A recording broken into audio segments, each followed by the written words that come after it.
लेकिन जिसके पास डिग्री ही नहीं हो और वो ज़बरदस्ती डॉक्टर बना फिरता हो, झोला छाप डॉक्टर हो, तो ज़रूर इनके खिलाफ़ कार्रवाई होना चाहिए। कुछ दलाल हैं, दलाल, ये क्या करते हैं कि इस जुमले को यहाँ से हमारे पूरी तकरीर दिखाओ ना, उसके जुमले तोड़ तोड़ करके बात दिखाते हो, और तुम क्या ठेकेदार हो क्या मुसलमानों के?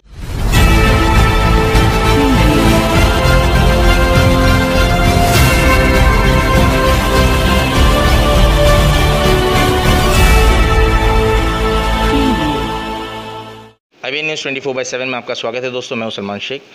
दोस्तों आज हम आए हैं अबू आसिम आज़मी जी के ऑफ़िस में। मुलाकात कुछ इस तरीके से करने आए हैं कि एक रिसेंटली एक हादसा हुआ था शताब्दी हॉस्पिटल को लेकर। तो फयाज़ ताज खान जी जो एक समाजवादी के बहुत ही अच्छे दिग्गज कार्यकर्ता है, तो उन्होंने एक लेटर दिया था शताब्दी हॉस्पिटल को, अबू आज़मी साहब को और भी बाकी रिलेटेड जो कंसर्न पर्सन है उन लोगों को दिया था। बाद में जो है उन पे कार्रवाई करते हुए वो डॉक्टर बिंद उनके ख़िलाफ़ में कार्रवाई करते हुए उनको टर्मिनेट कर दिया गया है। तो अबू आज़िम जी, आपके कार्यकर्ता ने आपके सपोर्ट से ये जो डॉक्टर बिंद है वो टर्मिनेट हो चुके हैं, तो आप इस बारे में क्या बोलना चाहोगे सर? मैं अपने कार्यकर्ताओं को बहुत बहुत मुबारकबाद दूंगा और दूसरे कार्यकर्ताओं को भी ये नसीहत करूंगा कि जहां भी इस तरह की घटनाएं होती हैं कि जो लोग सरकारी कुर्सी पर बैठ करके इंसाफ नहीं करते और मनमानी करते हैं, अहंकार में रहते हैं, इन लोगों को पास जाओ, देखो, चेक करो कौन ड्यूटी आवर में पूरा काम कर रहा है, नहीं कर रहा है, कौन कायदे से लोगों के साथ डीलिंग कर रहा है कि नहीं कर रहा है।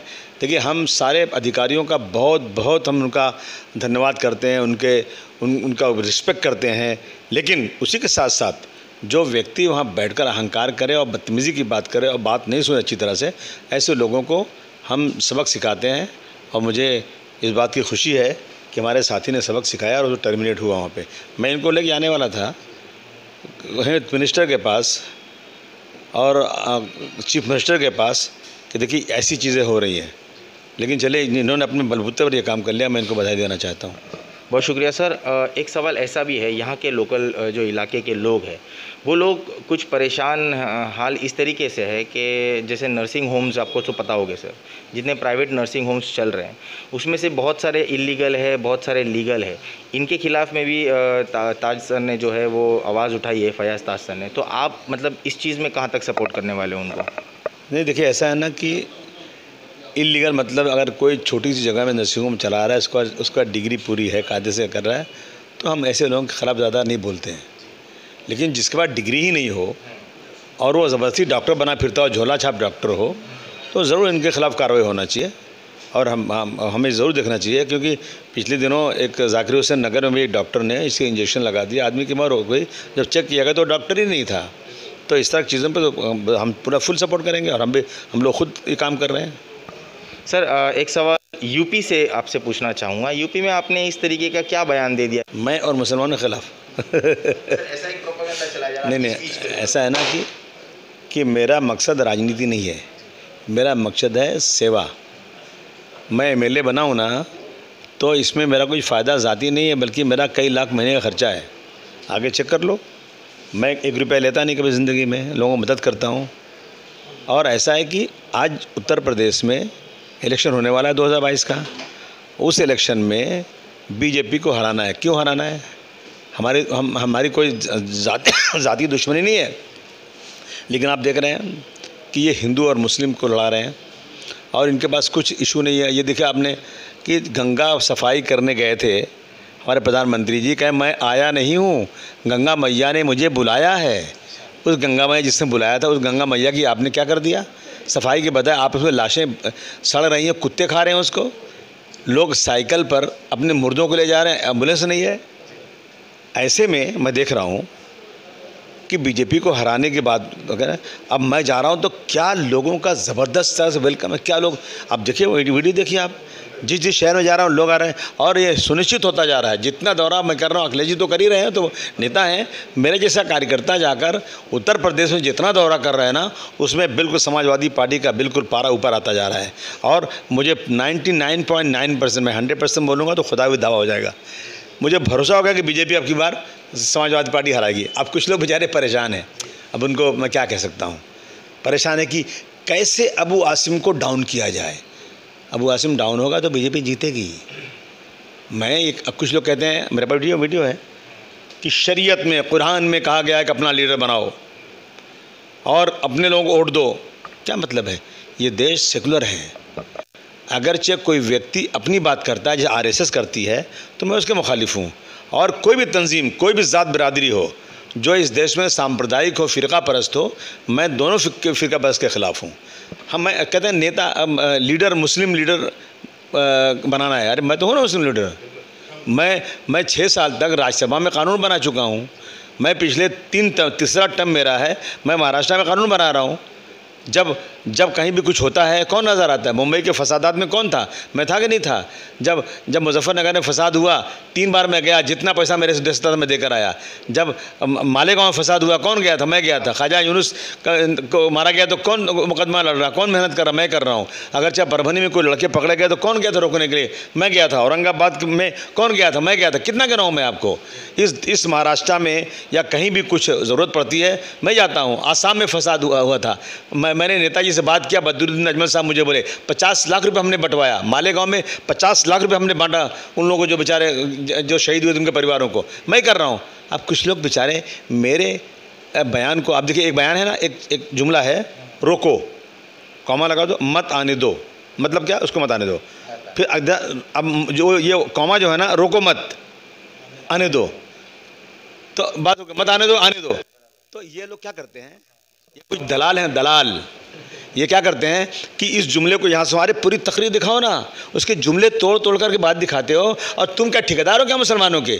जितना मुझे हमदर्दी है इस देश के अंदर मुसलमानों से, दलितों से, समाज के दबे कुचलों से, इंसानियत से, क्या करेंगे? जो बेचारे परेशान हैं कि मेरा बनाया खेल अबू आसिम कहीं ख़राब ना कर दें। मेरा एक फ़ोटो दिखा रहे हैं, टीका लगा हुआ है। अरे भाई ये टीका नकली है, मैंने टीका नहीं लगाया। मेरी असली फ़ोटो भी देख लो, नकली भी देख लो। तो बेचारे पर ये कौन लोग मालूम है आपको? ये वो लोग हैं जिसने आगरा में समाजवादी पार्टी का एक आंदोलन हुआ था। उस आंदोलन में एक आदमी आया, पाकिस्तान जिंदाबाद बोल के भाग गया, और टीवी वाले लगे चलाने, देखो समाजवादी पार्टी में पाकिस्तान जिंदाबाद बोला। जब इंक्वायरी हुई ना तो वो जो था बीजेपी का कार्यकर्ता था, वो पकड़ा गया, 5 मिनट में छूट गया। तो ये ऐसे लोग हैं जो बेचारे निराश हैं, हराश, परेशान हैं ये। और सुनो ना, अगर मैं कोई, देखिए ज़बान इंसान की होती है, अगर खुदा ना खास्ता कोई ऐसा जुमला निकल जाओ ख़राब है, वो कौम जो 5-4 रकात नमाज इमाम साहब पढ़ाता है और पहली रकात में गलती कर देता है, उसका कपड़ा पकड़ के खींचते नहीं, उसको चांस देते हैं कि चौथी रकात नमाज में वो जो सजदा सहू करता है और उसकी नमाज सही हो जाती है। सर एक सवाल ऐसा है कि अभी आपने जात धर्म की बात, तो यूपी के अंदर अभी देखा गया है हर बार के इलेक्शन जब भी होता है उसके आने वाले 6 महीने 8 महीने या साल भर पहले से ही डिवाइजन जो है वो चालू हो जाता है। हिंदू मुस्लिम की बागडोर जो है, मतलब लड़ाई कराना चालू हो जाता है। अभी मौलाना जो है, कलीम मौलाना सैयद जी को जो अरेस्ट किया हुआ है, उनके पास में कुछ गैरकानूनी फंड आया है, मदरसों के ऊपर जो हमले और दागे जा रहे हैं जिस तरीके से इलेक्शन के आने से पहले, तो इस बारे में आप क्या बोलना चाहोगे? देखिए ऐसा है ना कि 6 महीना मुसलमानों के लिए बलि का बकरा बनना है, वो कोई रोक नहीं सकता। तो ये जात धर्म वाली राजनीति कब खत्म होगी सर? उस वक्त ख़त्म होगी जब सब मिल करके, हिंदू और मुस्लिम, खाली मुस्लिम नहीं, हिंदू मुस्लिम सिख ईसाई सब मिल करके इन सांप्रदायिक लोगों के ख़िलाफ़ खड़े हो जाएं। जिस तरह से मौलाना अबुल कलाम आज़ाद साहब का नाम सुना होगा आपने, 1922 में, आज नहीं, जब लड़ाई लड़ रहे थे ये लोग, बहुत ज़बरदस्त संघर्ष चल रहा था आज़ादी का, तो उन्होंने कहा एक फ़रिश्ता जन्नत से निकले और ज़मीन पर आए और कहे कि हम आपके इस आज़ादी की लड़ाई को हम एक दिन में ख़त्म करके आपको भारतवर्ष को आज़ाद करवाकर आज़ादी का परवाना हाथ में दे देंगे। कौन कह रहा है? जन्नत का फ़रिश्ता, और कुतुब मीनार पे खड़ा होकर कह रहा है, लेकिन आपसे हम हिंदू मुस्लिम की एकता ख़त्म करके आसमान पे लेकर चले जाएंगे। तो उन्होंने कहा नहीं, मुझे हिंदू मुस्लिम की एकता अभी चाहिए, वो ख़त्म नहीं है। आज़ादी देश की भले कुछ दिन के बाद हो, चलेगा मुझे। हम वो लोग हैं कि जो इस देश में हिंदू मुस्लिम की एकता चाहते हैं, और सब हिंदू मुस्लिम एकता हो जाएगी ना तो हम लोग ज़रूर गांधी जी के कातिलों को जो लोग सत्ता में बैठे हैं, जो आज पार्लियामेंट को तोड़कर नया पार्लियामेंट बना करके वहाँ उन लोगों को जो अंग्रेज़ों के तलवे चाटते थे, जिनका आज़ादी की लड़ाई में कोई योगदान नहीं है, उन लोगों को इस देश का हीरो बनाना चाहते हैं। तो इसलिए हम लड़ रहे हैं, इसलिए हम यूपी जा रहे हैं और हमारा टेम्पो हाई है, हम बहुत खुश हैं। हम देखिए, हाथी चलता है ना, कुत्ते भूखते रहते हैं।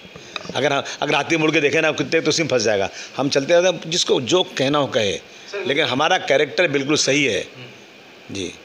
जो नवाब मलिक साहब का एक बयान आया है एनसीबी को लेकर कि जिस तरीके से एक खेल उन्होंने कहा कि एक रचा गया है एक बड़े से स्कैम को छुपाने के लिए, जो बड़ा एक ड्रग्स का जो कंसाइनमेंट पकड़ा गया था गुजरात में, तो उसको छुपाने के लिए जो शाहरुख खान के बेटे आर्यन खान के ऊपर से जो ये सब निकला हुआ है, जिसमें एक गोसावी करके जो एनसीबी के कार्यकर्ता पहले बता रहे थे जो आर्यन खान को लेकर आ रहे थे, मतलब पूरे वीडियोस जो है कल नवाब मलिक साहब जो मिनिस्टर हैं उन्होंने दिखाया। तो इस बारे में आपका क्या ख्याल है, जो वो कह रहे हैं आप उससे सहमत हो? नहीं, अगर नवाब मलिक एक जिम्मेदार आदमी है और जो पार्टी सत्ता में यहाँ है उसके स्पोक्समैन हैं, और अगर नवाब मलिक ये बात कह रहे हैं तो ये इंक्वायरी होना चाहिए।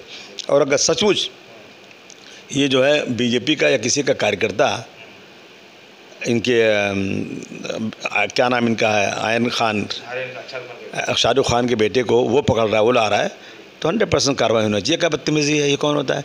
तो बीजेपी का। और मैंने सुना है कि बहुत बड़ी मकदार में ये जो है गुजरात के अंदर जो शिपमेंट पकड़ा गया है वो इनका है अदानी का। तो ये तो बहुत ही ख़तरनाक चीज़ है, बिल्कुल इसको उजागर करना ही चाहिए और 130 करोड़ जनता को बताना चाहिए कि ये लोग इस देश को कहाँ ले जाना चाहते हैं, क्या करना चाहते हैं। पूरा देश बर्बाद हो रहा है और मैं आपके माध्यम से इस देश की जनता को बताना चाहता हूँ, ये जो हिंदू मुस्लिम करते हैं ना, मुसलमानों के ख़िलाफ़ बोलते हैं ना, ये हमारे ख़िलाफ़ कम है, आपके ख़िलाफ़ ज़्यादा है। कि जो रेलवे बिक गया, रेलवे में 2% मुसलमान हैं, 98% हमारे भाई इस मुल्क के हैं, जिनका रिजर्वेशन ख़त्म हो गया, जिनकी नौकरियाँ जाएंगी, अब इनको प्राइवेट नौकरी करनी पड़ेगी। सरकारी नौकरी में 8 घंटे के बजाय 6 घंटे काम करो, भाग लो, डबल तनख्वाह लो।